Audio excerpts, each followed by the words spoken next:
Hey everyone, Nick from Nick's Crossing here. Welcome back to the train room for an awesome review. Guys, this piece that I'm holding in my hand is probably one of the most rare pieces in my entire collection, and that is this beautiful Conrail GP38 Spirit of Conrail 25 years of safety and service from K-Line. So here we go, guys.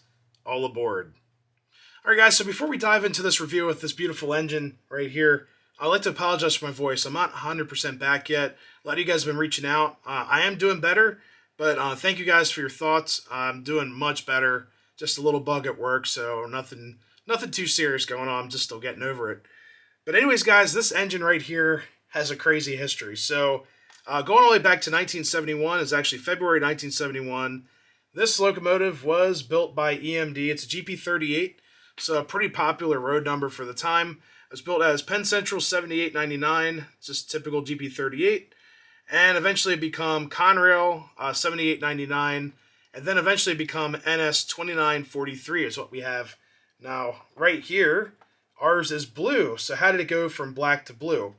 Now in 2001, this heritage unit was created at the it says Pavonia Shops, which is Conrail Shared Assets Yard, and it says this 25th anniversary engine was released from the Pavonia Shops on March 19th, 2001. But then, this is crazy, so this has a sad downturn. A week later, it was struck by a freight car that bent the frame of this locomotive. So that happened in Morrisville, which is not that far away, honestly. And then it was sent up to the Juniata Shops for evaluation. And after that, it was struck again. Now, according to RailroadPicturesArchives.net, let's see, it says... CRNS GP38 2943 seen here at the Albertus, PA crossing after being rebuilt for the first time after having a bent frame from an accident. A week or two later, it got back to New Jersey. It was wrecked again. The sad thing is, NS turned this beautiful locomotive into a slug. So you guys are probably wondering, what is a slug? So a lot of you rail fans out there probably know exactly what a slug is, but some of you newer guys in the hobby, a slug is literally you gut all of the diesel mechanical stuff out. You keep the traction motors, and you're able to use another locomotive to supply the electricity for the traction motors in that locomotive. So all the diesel technology is taken out. All the traction motors are left there. So another diesel would have to be lashed up to it to be powered. So it's just so sad that it's a beautiful looking slug. And it explains like the pictures of this locomotive looks so drab. I mean, there's rust everywhere. It's just really, really sad. Now, the last thing I heard, this engine was sitting up at the Juniata Shops or Altoona Works, just kind of rotting away. It's really sad. This engine has a lot of cool history. And this locomotive that we have here is actually an employee's model. So if you were a Conrail employee, you could get your hands on one of these. I don't know if they sold them to employees or they're given to employees, but this model here is an employee model. Now, in K-Line fashion, K-Line always made stuff, it's kind of weird, guys. They would make it in conventional, then they would make it with Railsounds, and then they would make it with TMCC. Sometimes they would do one or the other, like Railsounds or TMCC, or conventional with nothing in it, or TMCC. So it's kind of a crapshoot. Now, guys, I actually had my sights on this engine. It was on trains.com, trains with a Z. And I ended up picking up on their website for a fantastic price. It was right around, I believe, $230 with shipping, tax, all that. It went all the way down to like $213 or so. Originally, it listed for around $250. Kind of waited it out. I'm like, man, I really want this engine. It's such a cool looking engine. And I had no idea about the history or any of that. I picked it up, and I love this engine. So I'm going to turn you guys around in a second here. We're going to go through a detailed review. This locomotive has tons of features.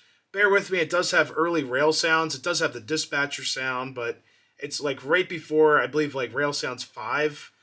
It's like right on the tail end of that. So, yeah, let's get to it. All right, guys, we're on 2-track here. So this locomotive has tons of cool features. So just going from front to back, we have electro couplers. We also have a detailed chain. Also, this little bridge comes down if you want to link up other locomotives.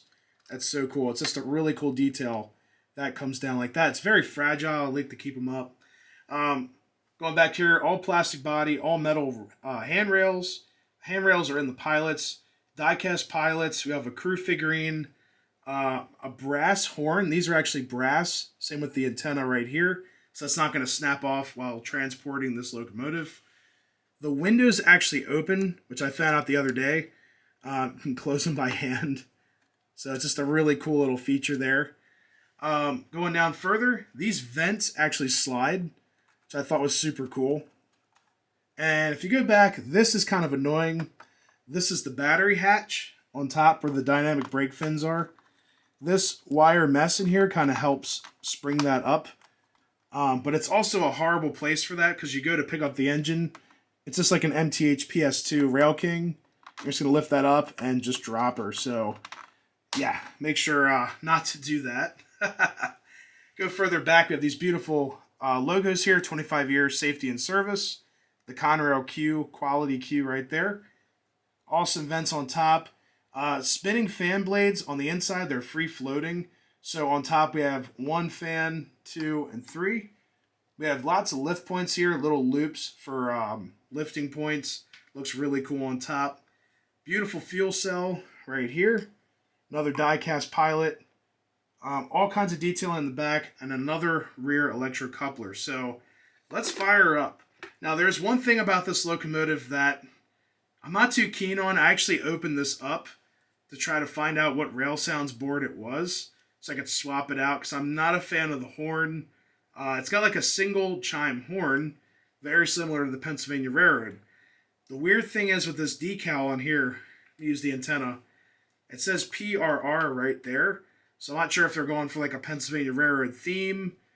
This locomotive never ran with the Pennsylvania Railroad, so I don't know why it says PRR. So if you guys can shine some light on that, that'd be really cool. But here we go. Let's fire up. So track 2.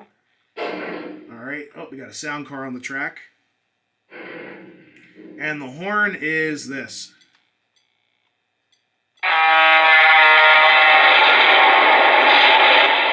So we turn her down. It's got that fluttering horn.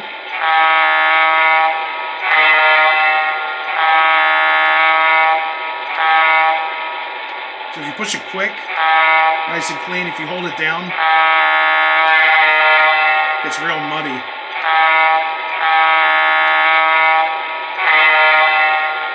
The bell is a little electronic sounding, but it works. Now I do like the engine rev sound, so let's try that.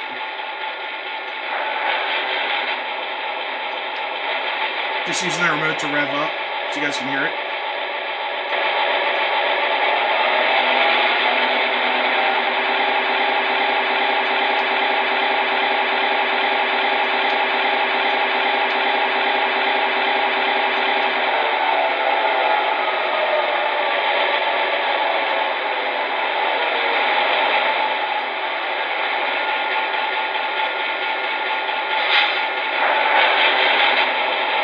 It's got that little bit of the whirl sound.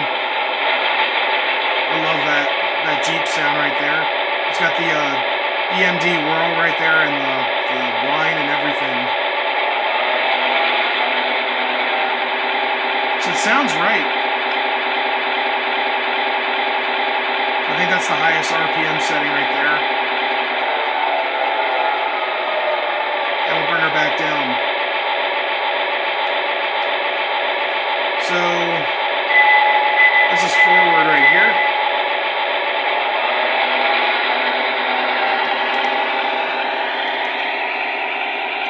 And then reverse.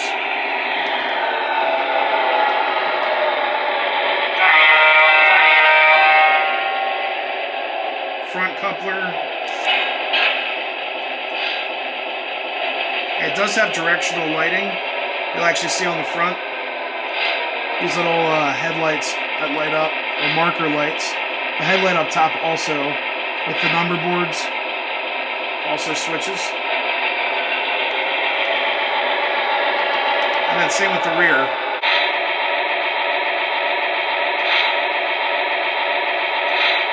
So guys, I have one major complaint with this locomotive, and that is speed control. This locomotive is not broken in yet either. I'm the first person to actually run this thing. It still had the original grease and everything, all the original packaging. It looked like it was never taken out of the box, ever. So, Let me fire up one more time.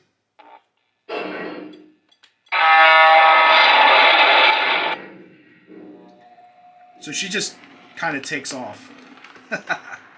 So let's bring her back. Yeah. There are DC motors in here with flywheels. It's just no speed control whatsoever. She does have metal gears. You don't have those cheap like K-line plastic gears, but yeah, just absolutely no speed control. Now another thing, if I would put a cruise commander in here, there really isn't a lot of room. The R2LC board is up here. The Railsounds board is right here. And then the power board's back here. There's another board that barely fits in here.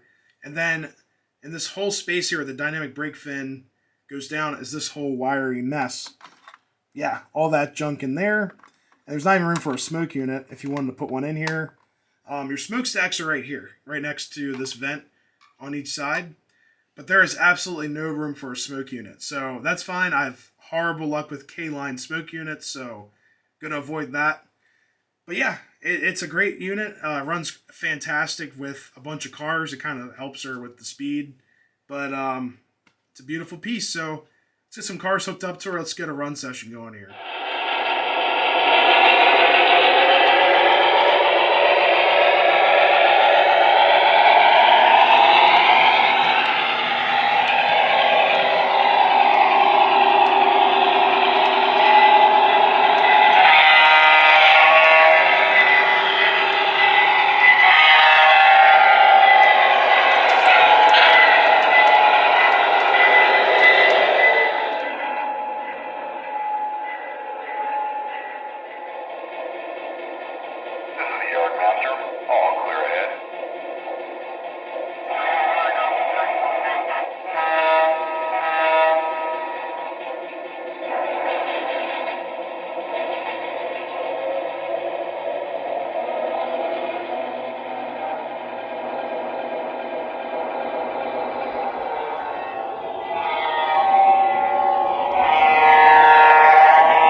do it for this review of the beautiful 2943 Spirit of Conrail in that beautiful Conrail blue.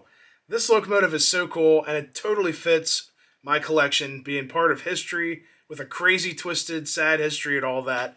Definitely fits in here with the Knicks Crossing studio. Now, guys, this is really cool. This week at work, I actually saw the Conrail Big Blue Heritage Unit flying through Harrisburg. It was really cool.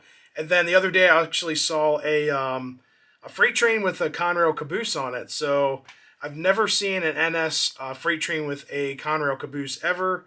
Some of my friends that work in other railroads have told me, yeah, NS uses cabooses for like smaller trains and such. But it's really cool to be out there on the main and see a Norfolk Southern train with a Conrail caboose. It was all grayed out. It actually had a black CR on it. But anyways, guys, if you're new to the channel, always consider subscribing. Give the video one of these, really helps. Love reading the comments, guys. Stay safe out there. Until next time, happy railroading, and we'll see you next time. See you guys.